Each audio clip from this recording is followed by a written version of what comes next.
much. I would like to now call to the podium the Canadian delegation, which is being led by the former Canadian Prime Minister Kim Campbell and Terrence Young, a member of the Canadian Parliament.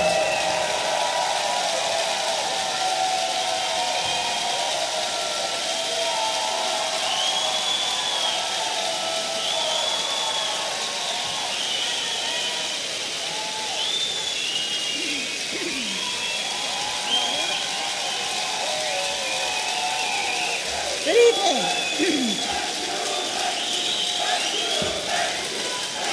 Good evening.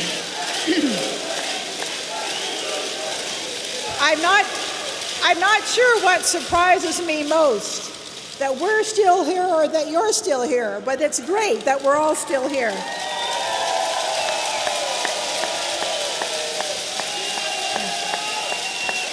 I'm honored to be here with my colleagues who are current and former members of the Canadian Parliament.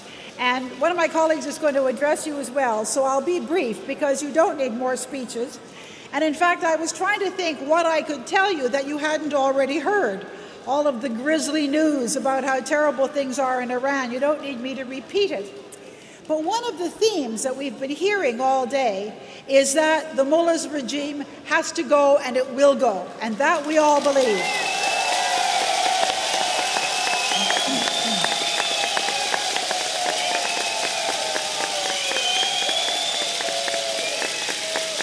But even though we know that Madam Rajavi and all of you wonderful people are going to someday be able to have this meeting in Tehran, nobody's been able to tell us exactly how the change is going to take place. Now, I'm not going to tell you that either, but I'm going to tell you something that might be kind of thought-provoking.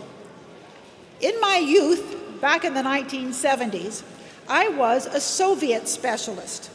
And in 1972, when I was doing my doctorate in Soviet studies at the London School of Economics, I went to the Soviet Union for 3 months and traveled around there. And it was a very interesting experience. But at that time, even though I could see that the country was poor and it was backward in many ways, none of us had any idea that the Soviet Union would come to an end. And when the Berlin Wall came down, and when the Soviet Union came apart and the Soviet satellites flew off, none of the experts, none of the people who'd been giving the seminars and writing the books had ever predicted it. None of them knew how it would happen. How did it happen? Well, a man called Mikhail Gorbachev became head of the party. And you may remember there were a couple of old guys that died, and so he came along and was sort of the youngest. And Mikhail Gorbachev knew that the Soviet Union needed to reform its economy, that it was very poor, that it couldn't maintain its defense budget. And so he brought in glasnost and perestroika.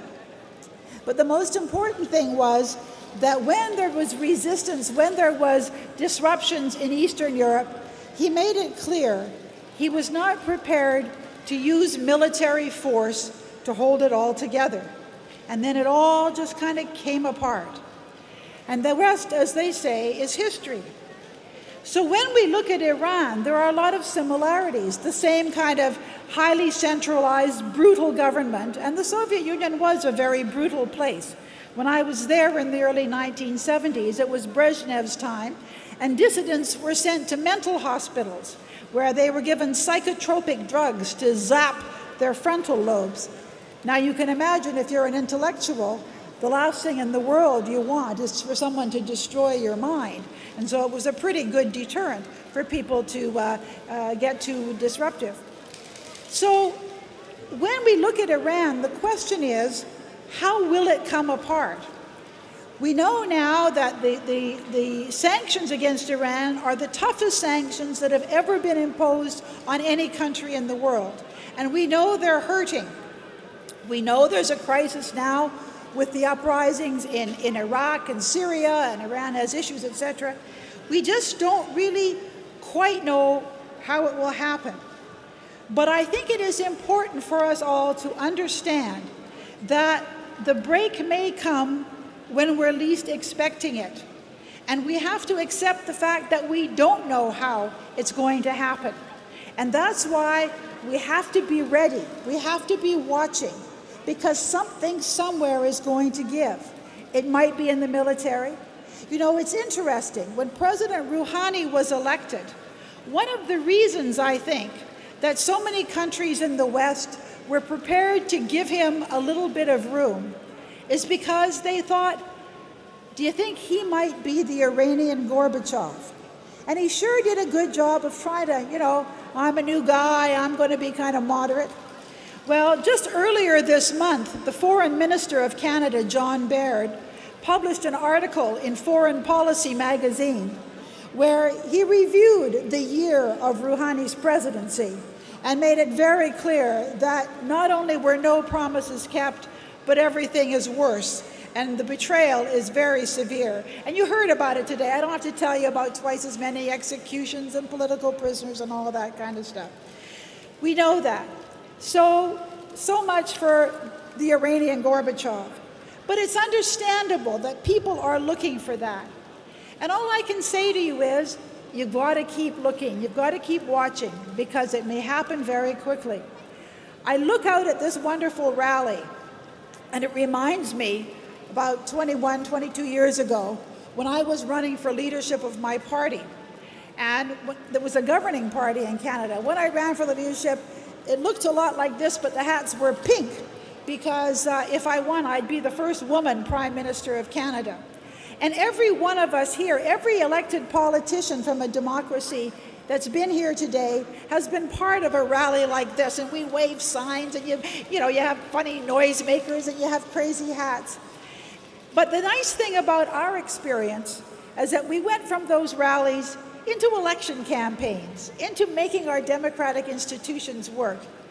You don't have that luxury.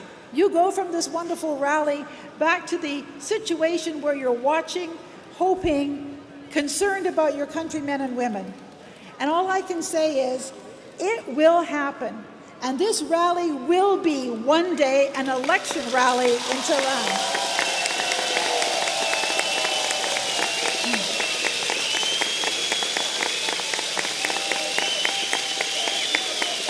So I want to just say to you all, as an old Soviet hand, somebody who didn't know any better than any other expert how it was going to come to an end, but it did.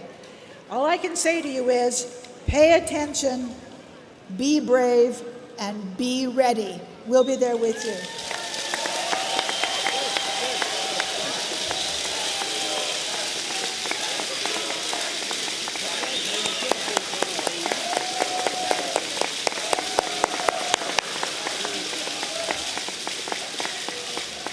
Ladies and gentlemen, we assemble here today from all over the world as one voice to speak for the many voices silenced by the Iranian regime. Political representatives, joining a great people, come together in their faith to remake their homeland, to call the Iranian regime to account for its appalling human rights violations, to insist Iran cease its support for terrorism at home and abroad, to ensure a peaceful resolution to the nuclear issue. We stand with the Iranian people in their quest for the rule of law, not men, in their demands for democratic freedom and justice and human rights.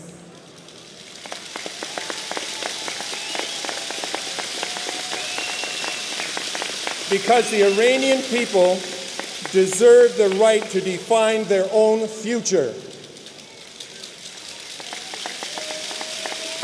Canada and the world has heard millions of voices from inside Iran through the global dialogue on the future of Iran. It's been 1 year since Hassan Rouhani was elected president of Iran with the promise of reform, and we've heard that the situation is far worse. Political prisoners tortured and killed, and in one case, minority member Hashim Shabani tortured and executed for writing poetry. On June 16th, the Canadian Foreign Affairs Subcommittee on International Human Rights called for the United Nations to immediately establish a permanent presence inside Camp Liberty to address the humanitarian crisis and protect the residents.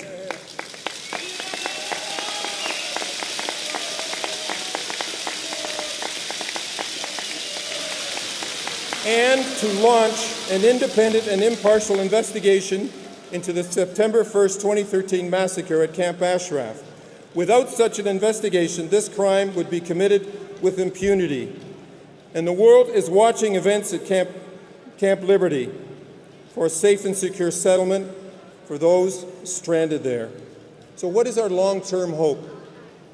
To see Iran bloom as a truly free and pluralistic state in education, the arts, science, commerce, and every other area of endeavor. Why will the people succeed? Because faith can overcome corrupt power. Because poetry can be more powerful than terror. Because in 2014, even a law introduced under President Rouhani that would criminalize criticism of the state could never hide the truth about their corruption. The Iranian regime could never understand the incredible resolve filling this convention hall today, the strength of hearts and minds dedicated to freedom, in a people who will never give up until democracy and human rights unleash the long-constrained aspirations and talents of the Iranian people. And Iran joins the family of truly free nations to thrive in peace and prosperity. Thank you.